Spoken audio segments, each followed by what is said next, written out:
Hi everyone, thanks for tuning in to Demand Decoded. I'm Dan Stilgo, Marketing Manager at Blend, and joined by Phil Valander today. As usual, he's back on the podcast after a solo episode last time out. And today we've got an interesting topic to discuss: the ways that you can improve your MQL to closed won conversion rate. And in particular, we're actually going to be diving into how we ourselves increased MQL to closed won conversion rate by 300%, and really just dig into the things that helped us do that, and hopefully will help you do something similar as well. So during this episode, we're going to be digging into the things that helped us from a marketing perspective. Obviously, there's a lot of things that sales can do in this process, really to drive the entire thing. Like sales are, if not more responsible for MQL to closed won, maybe pipeline to closed won, but there are things that marketing can do as well, for certain, and we'll cover those off today. Absolutely. And the things, the marketing effect that you can have on the conversion rate from high intent leads closed won revenue starts much earlier in the buying journey and takes place all the way through it. Yeah. So it isn't just activity that's focused on prospects that are in pipeline or have made that high intent inquiry. The work actually starts much earlier in the buying process. And so I think it makes sense to tackle this in line with that buying journey that people go on and start by talking about some of the early steps you can take. Absolutely. And maybe we should just clarify, because you just referenced high intent lead. I did. I called it MQL. You did. So, but yeah, essentially, we call a high intent lead an MQL. There's absolutely nothing wrong with that. MQLs get a lot of slander. Maybe we need to do an episode on MQLs. Yeah. Generally now, there's a lot of slander around MQLs, and it's from a kind of historic standpoint in the way that they have been used in the past and how people perceive MQLs as the lead scored, nurtured type Indeed. leads that used to happen, still happen. Yeah. But there's no harm in having an MQL status or stage if they're high intent leads. Yeah, it's just a label. And if you're clear on what that label is, you're all agreed within your organization, crucially, then you can use any label you like for anything you like. We are seeking high intent conversions for lots and lots of reasons that will become touched on today, but we don't have the high volume lead scored, lead nurtured type of lead being called MQL, so we're able to use MQL, and for us MQL fits, but it doesn't always work that way. Organizations need to be aware of that, but we are talking about what we did to increase our conversion rate from MQL to closed won revenue, which in fact is a conversion rate between high intent lead and pipeline and revenue. So yes, good to clarify. Yeah, I thought it was worth clearing that up.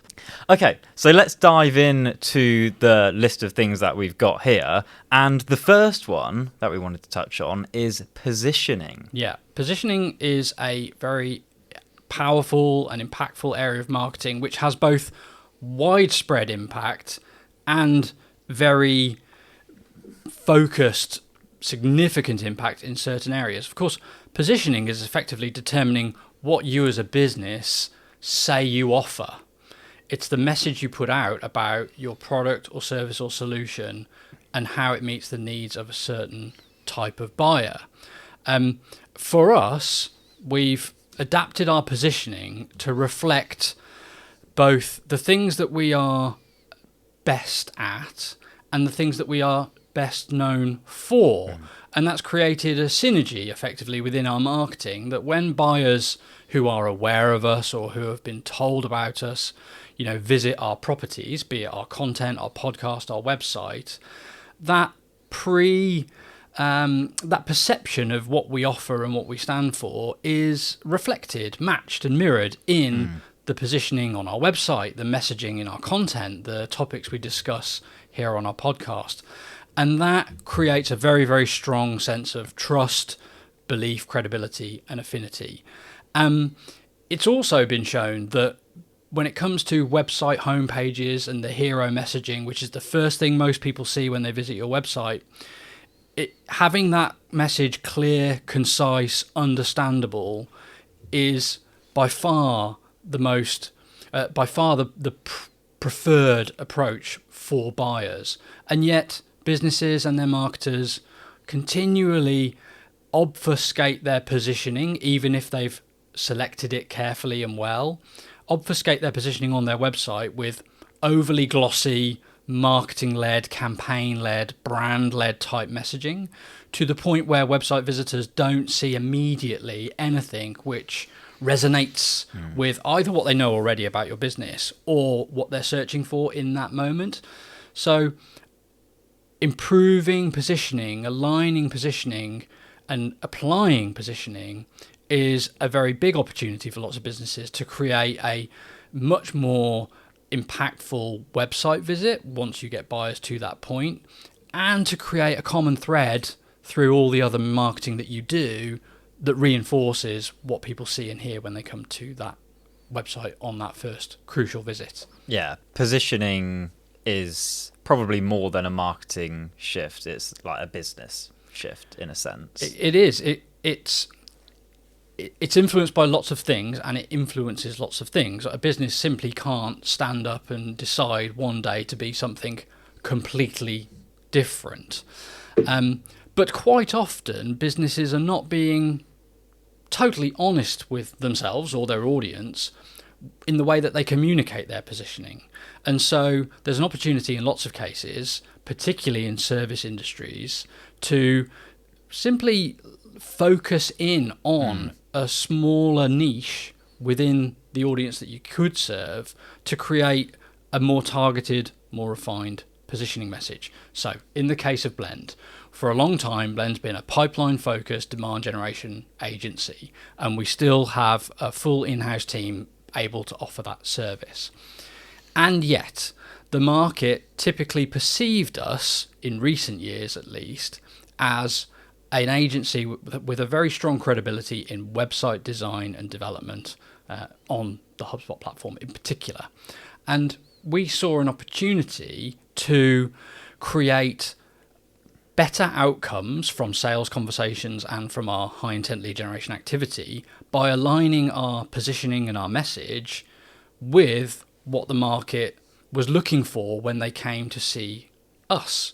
It's something we offer, something we're very good at, and yet we weren't saying clearly and specifically that was our strength and our USP.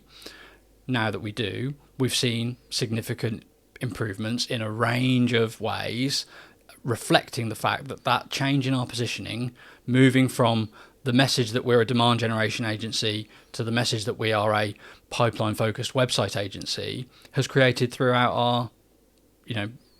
our marketing measurement and ultimately our pipeline and our revenue. So we adapted our positioning to narrow our focus within our service and align with what more of the buyers that visited our website were seeking at that first point in time. It does not preclude us from selling the other services that we offer. It does not mean that we have to disband those capabilities. It doesn't mean any of those things. It simply means that the point that we make when people find us and see us is that we offer the thing they're looking for, most likely, and we can then support it with additional services thereafter. Yeah, and it's meant we can lean into those things that buyers kind of associate us with in terms of other marketing things outside of the website as well, like in the content that we create. Yeah. More about websites that, just supports that entire kind of association with us. Yeah.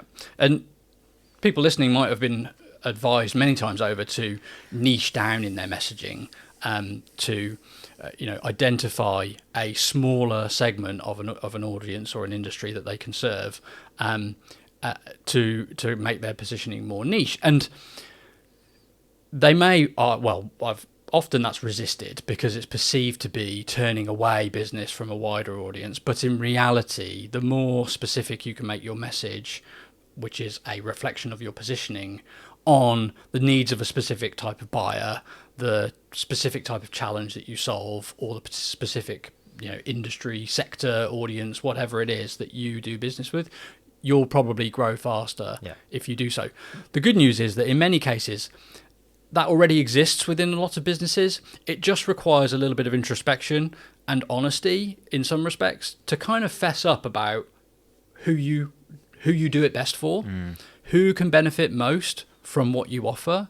And if you lead with that angle, you'll typically generate, well, more visits from that type of buyer because it will permeate the rest of your marketing. Better outcomes when those buyers visit your website, and you'll grow faster. And you can still serve people in other industries, other sectors, other verticals with other challenges when they come to you, because there's nothing to say that you can't. You can be opportunistic about it, but your growth will be quicker if you are focused on people that you can help the most and the best and quickly, than if you take a broad stance with a message that says we can help everybody with everything and nothing specific is in there. Yeah, it means nothing. Yeah. All right, cool. I think that was very well covered. Final point, though. Okay. Final point, though, is that there has to be a degree of product market fit. Yes. As we said, a business can't stand up and decide one day to be something completely different. It also can't succeed by choosing messaging and positioning that is completely removed from what it can sell to its industry or what it can deliver. So the right positioning is influenced not only by your internal, perceptions and desires and factors. It has to be informed by the market, which is why we align to what our market was telling us. So there's a few vectors at play, but if you create alignment between them, then you can have a very big impact with refined, clearly communicated, more focused positioning and messaging that's attractive to buyers. Yeah. Cool. All right. Good stuff.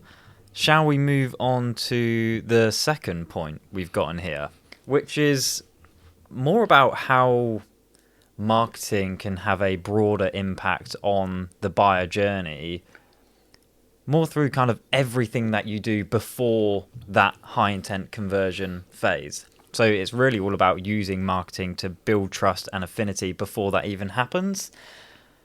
And I suppose this comes back to buyer, affinity and preference for brands. And I'd probably reference the 95.5%. Yeah. Was it LinkedIn that published that? I don't know. But basically how 95% of your market is not in market to buy, 5% is. If throughout your marketing activity and everything that you do, you're influencing that 95% of the market, educating them on potential problems they might have, how to solve those problems, just giving them really great advice that they can then take back into their business.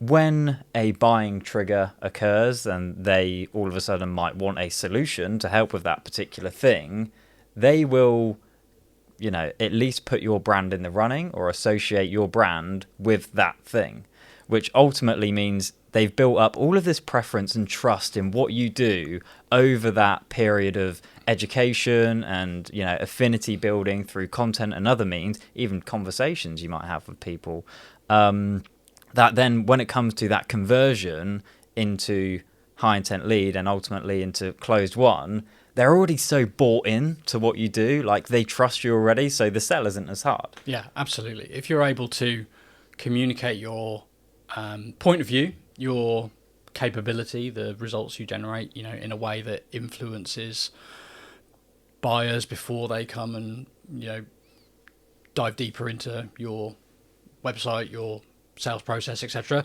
then you are improving your outcomes at the end of the process by developing the affinity, the trust, the preference, the credibility, and so on. And one way to think about that, I think, is that's clearly in the camp of you're helping to create demand. Yeah. I think sometimes when people hear the phrase create demand, it feels like you're doing it alone. But actually you're not. Everybody in your sector is creating demand, and it's much better that you're part of that cohort who's creating and shaping demand for your category, because you won't be the only one doing it. But if you're not taking part, then you can't be part of the group that achieve that preference, achieve that brand recognition and affinity. So it's really, really valuable and important. To your point earlier about the fact that 95% of a total market are not in market at any point in time. When you add to that the fact that there are stats, they vary, but basically we know that the majority of the purchase process is conducted anonymously. As much as 80% in some studies. It's probably higher in some sectors, verticals, and niches. If you think that 95% of the market are not in market, the 5% that are going to do 80% of the purchase process without talking to you. Creating affinity, trust, influencing perceptions is so key.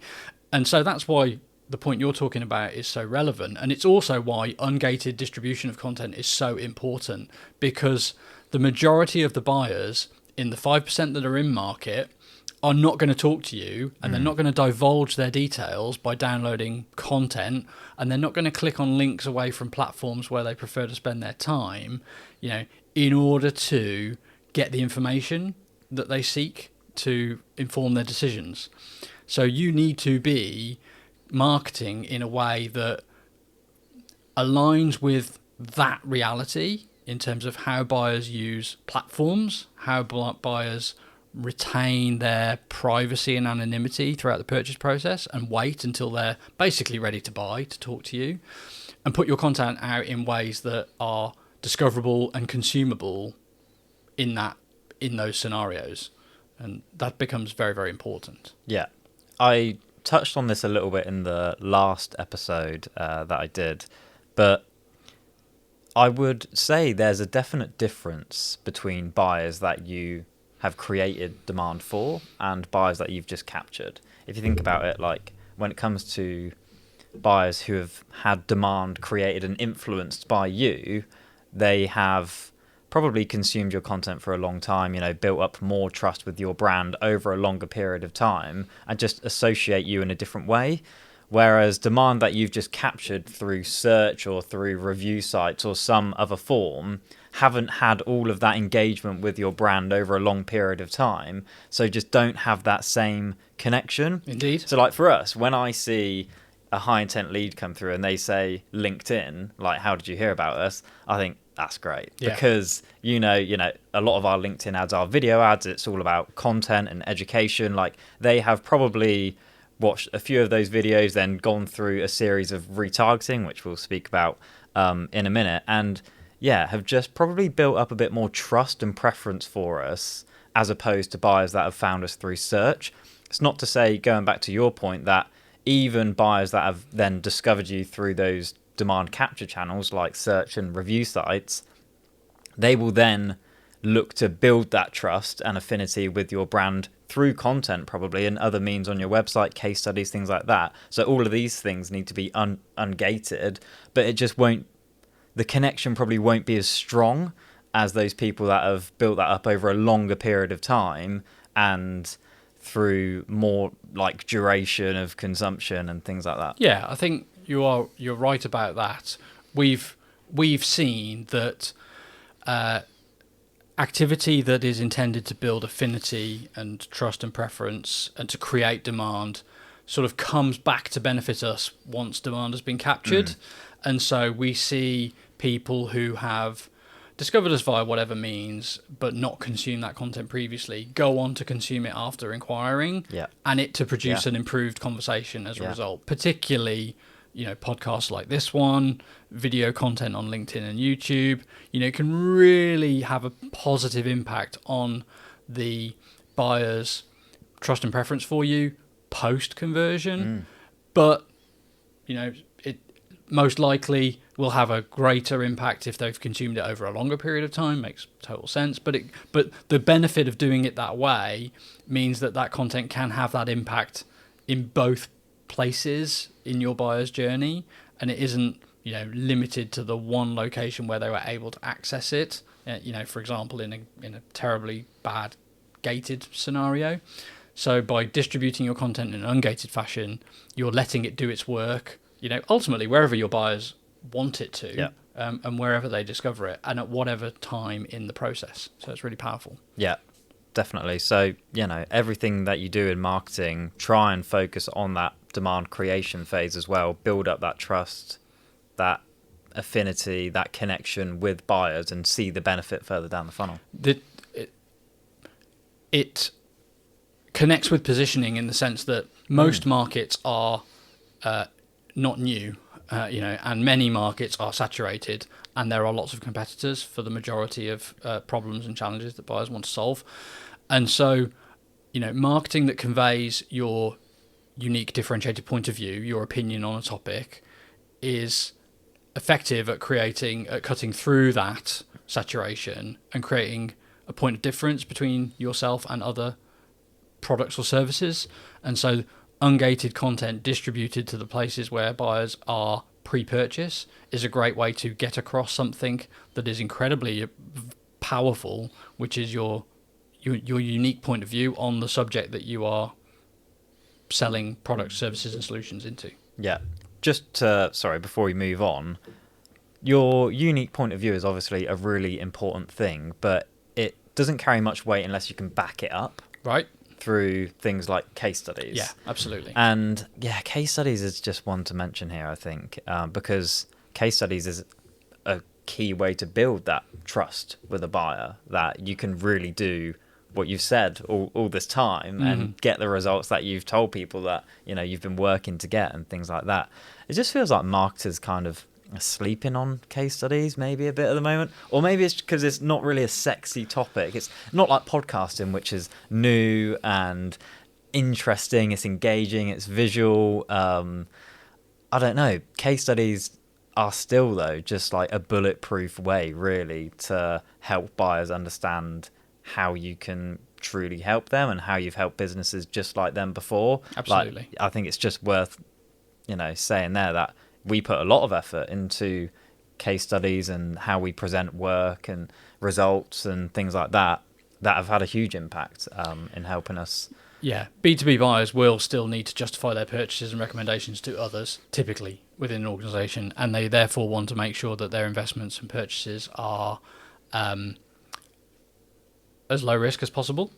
And case studies plus testimonials plus other proof points are a very effective way for a business to provide the information that's needed to do that and achieve that. I think the challenge is case studies come with a higher than average difficulty to produce. Yeah. I mean, we've all been there. We've got the perfect case study. Yeah. We've got the perfect story to tell, but for reasons that we can't quite explain or understand, we're unable to get it done. And that's because it's not completely within the control of your own organisation. You've got a client to, bring along the journey as well. And even when they want to, there are factors and reasons that can prevent it from getting done. So when it comes to pieces of content, case studies have a higher, challenge level to get done. And I think for that and for the other reasons you mentioned, they get deprioritized sometimes. They're harder, they're higher effort, and they're not as in your face and out there and as flashy as some of the other things we've got to do. So they do get deprioritized often. But it's a shame when they do, because if buyers come to your website and they cannot find that kind of information, then it's one thing that's missing from the variety of signals that could give them the courage, that could give them the confidence to get in touch and ultimately buy from you. Yeah. Cool. Okay. So let's move on to the next section, shall we? Unless you've got any last minute things to add again. No, that's all right. We'll leave that. Yeah. All right. Move on. Yeah. Let's move on. Okay. So the next thing we've got on the list is LinkedIn retargeting. And this is maybe an interesting one to hear because a lot of people use retargeting to actually get that initial high intent lead. Mm-hmm. They don't look at how LinkedIn retargeting can influence high intent lead to closed won. It's more about somebody's visited our website or engaged with our content. How do we then push a stronger message to them, perhaps a bit further down the funnel? Yeah. But actually, LinkedIn retargeting can have a huge impact on accelerating that MQL to closed won or even pipeline to closed won. Ultimately, if you understand what your buyers care about, what their challenges are, what the potential solutions are to solve those challenges, and you're distributing all of this content to them consistently whilst they're in your pipeline and talking to sales, then it's only going to benefit you by building a stronger connection with them, like building further trust with them. Just kind of letting them know that you understand them, you understand what their problems are, and almost just build more likelihood that they're going to accelerate this process for you themselves. You'll both be working together because they're almost more excited, and they're seeing more of your work, more of the results, more of your content, more of your brand's unique position in their LinkedIn feed, which ultimately gets them more excited to work with you. Yeah, absolutely. So here at Blend, we've channeled more of our budget into retargeting. What else have you done to align and optimize our investment in retargeting to improve our high intent conversion, MQL conversion, to closed won revenue? Have you got any insights for people in terms of audience or message or creative or any other thing that you think is having a positive impact there? So our retargeting setup, it's not that complex, to be fair. We've got a few audiences. So obviously website visitors, anybody that visits our LinkedIn company page. Okay. And then we've got investment in cold ads as well. So basically anybody that engages with a cold like brand awareness style ad, I suppose, for lack of a better word. And then a lot of video ads as well to a cold audience. So anybody that watches 75% of those videos will then be retargeted as well. Okay.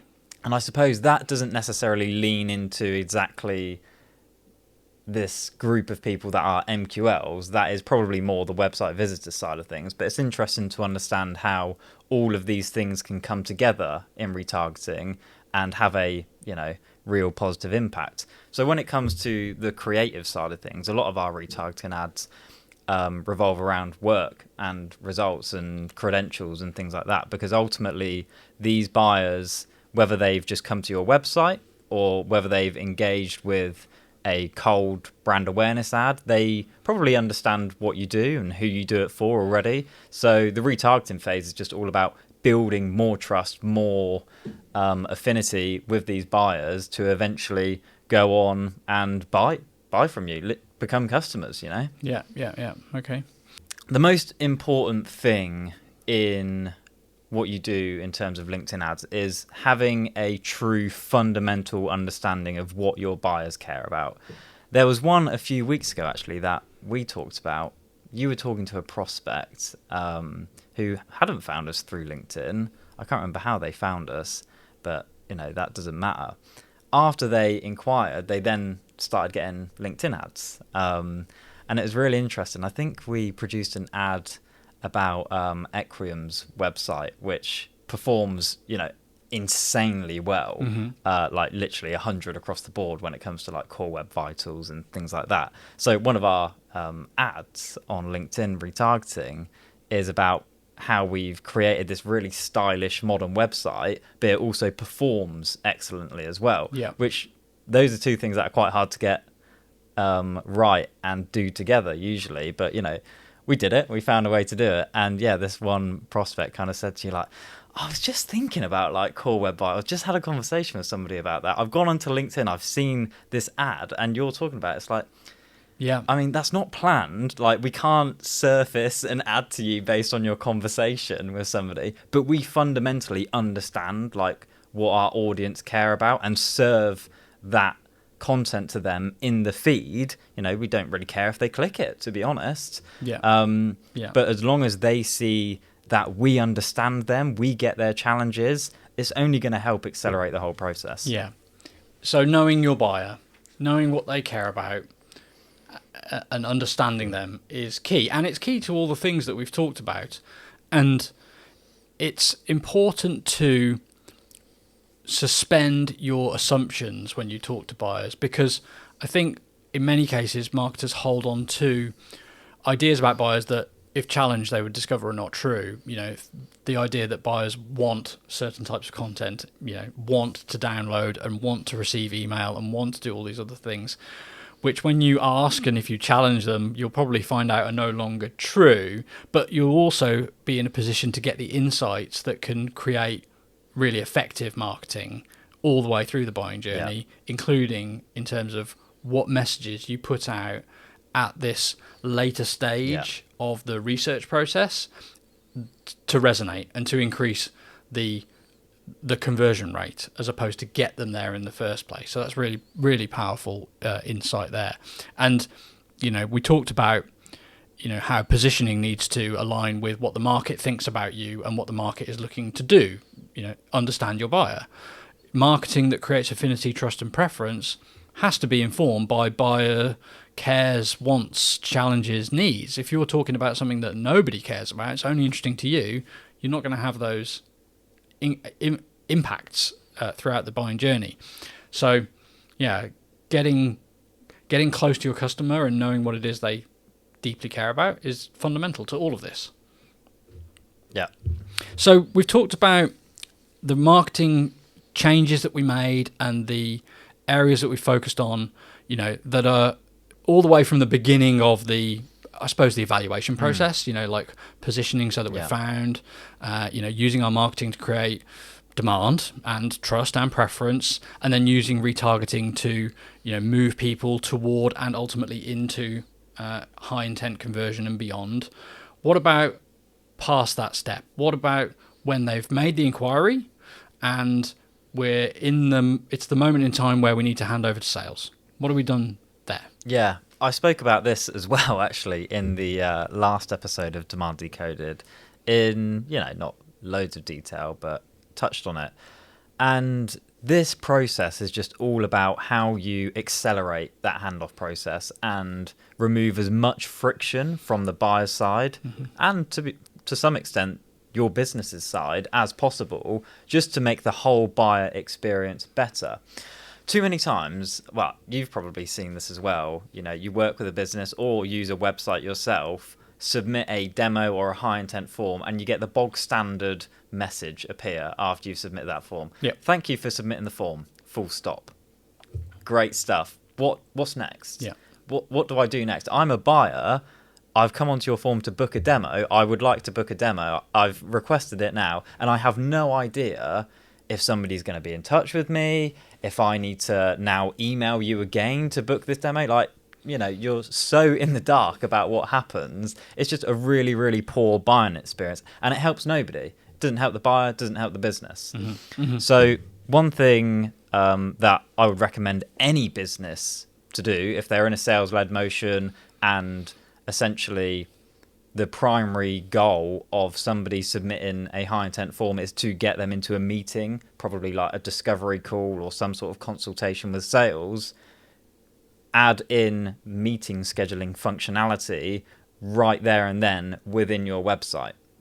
So what I mean by that is somebody submits a form on your website, whether it be book a demo, and then you route them using some sort of software like Chili Piper or HubSpot Sales, Sales Hub Enterprise, route them based on territory, industry, product type, whatever it may be, to the relevant salesperson's calendar so that they can book it there and then. They can book time in with them, whether it's to book a demo, have that discovery call, have that initial conversation, so they can do it there and then. Like, buyers understand that they have to talk to sales at some point in the process. So your goal, like your job, your website's job, is to make that process as easy as possible and accelerate that process that they're talking to sales, and remove a lot of the drop off. Because ultimately, if there is no next step for a buyer, well, they might go to a competitor who reaches out to them first, or has this functionality.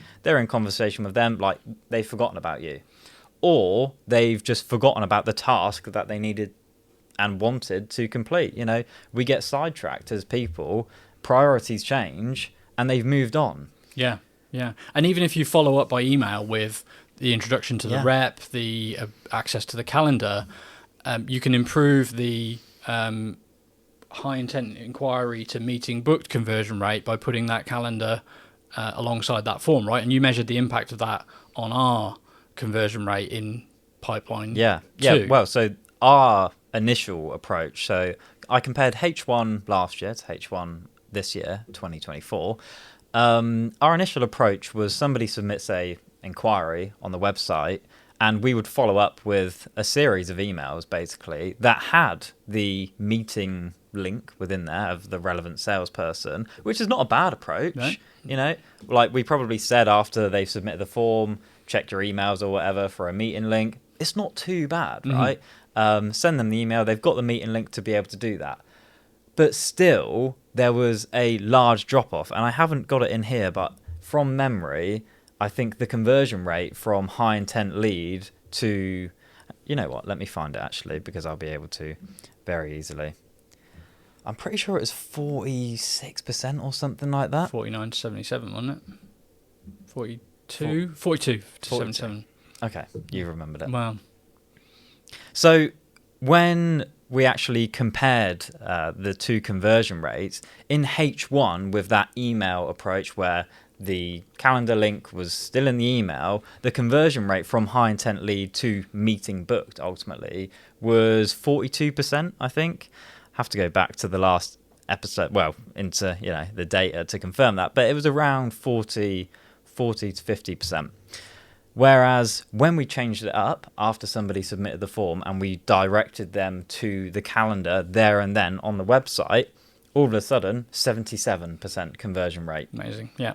Between high intent form submission to meeting booked. Yeah. Even still, when I think about that drop off, it's still quite big, you know. I mean, a huge improvement on around 40%, but still, why are, you know, that many buyers just not willing to book time there and then? Who knows? Well, a percentage of those leads are still poor fit, right? And they figure that out, you know, as the process progresses. But you are right, there's still work to do there. Well, but even still, and then after if they haven't booked a meeting, we'll follow up with 3 emails to say, sorry, you didn't book a meeting. And that does capture some proportion additional of buyers as well. Yeah. So, you know, that percentage could be even higher, actually. And when you look at the delta between the H1 2023 result and the H1 2024 result, that's huge. Yeah. That is having a really big impact on our ultimate closed won revenue result, because we are talking to far more of the high intent inquiries that come to us in the first place.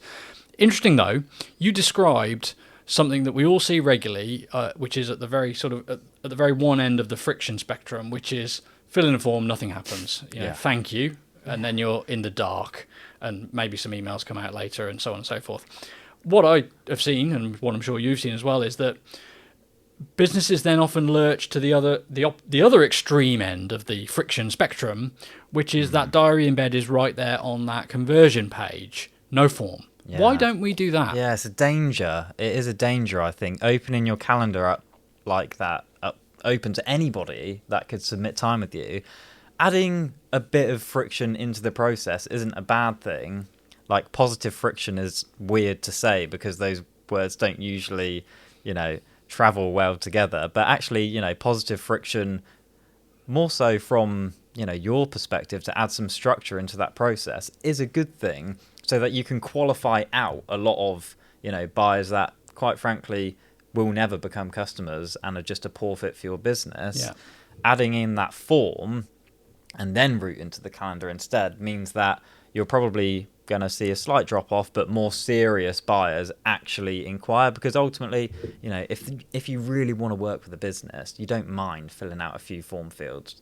Like, it's not the end of the world. They need to complete the action. They'll complete the action to work with you. Yeah, I think that form performs an important role in the thought process of the buyer, and in the optimization of your resources as a company. So by asking them to fill in a few form fields, you do deter people that are most likely unlikely or unable to buy from you ever, and you get people to think about the conversation they're going to have with you in a slightly more structured way.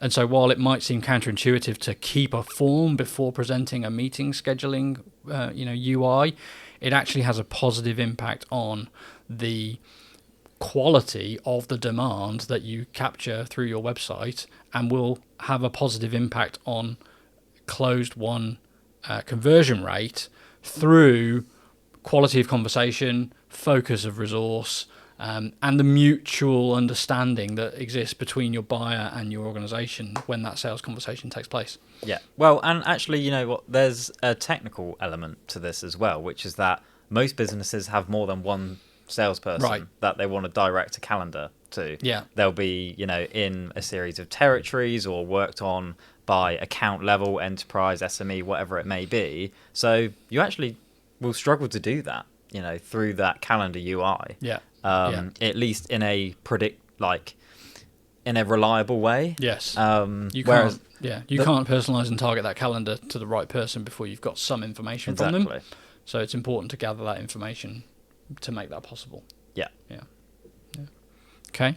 But yeah, just on that, I would, you know, recommend literally every business that is in a sales-led motion, and the whole process from marketing to sales is about getting that meeting booked. You know, this is just a no-brainer for me. Yeah, absolutely. We've reached the point at which marketing's hands-on ability to improve the closed-won conversion rate from high-intent lead is starting to lessen a little bit. You know, we're entrusting our high-intent leads to sales. Yeah. And so the baton is passed, and it's over to sales to do their job. But nevertheless, you know, we've seen, and if you do the things that we've talked about that have their effect all the way through the buying journey, all the way through the discovery, research, evaluation process, you're creating a better environment for the sales conversation and a better scenario, a better environment for the salesperson to have a successful conversation, aren't you? Yeah, I mean, ultimately, as much as it pains us to say sometimes as marketers, our job is to help sales sell better. I couldn't agree more. Yeah. And maybe marketers don't like admitting that because there's, you know, maybe some tension there sometimes between marketing and sales. But ultimately, all of these things are there to help sales sell better and to help the business generate more revenue and more closed-won customers. I think that's such an important thing for people to remind themselves of and acknowledge. Marketing exists to make selling easier. You know, there's no other reason to do it.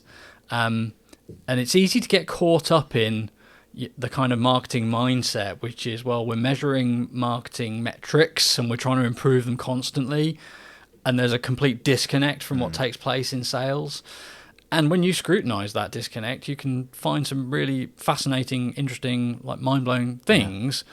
But that's what you should do, because you exist to create opportunities for sales to sell.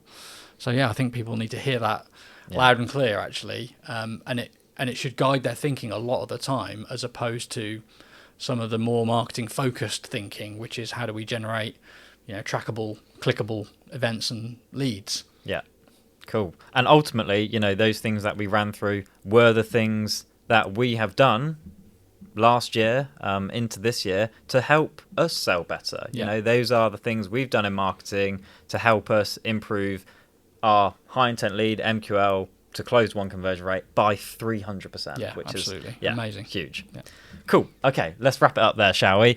Hopefully you enjoyed this episode of Demand Decoded. It's worth saying that if you are interested in chatting about any of those things that we've spoken about on the podcast further, visit www.blendb2b.com, or I suppose message me or you on LinkedIn. We're happy to chat about marketing anytime, aren't we? So yeah, we'd love to hear any challenges you're facing, and see anything that we can help with. Yeah, we're open to talk. So yeah, thanks for tuning in, and we'll catch you next time. Bye, everyone. Bye bye.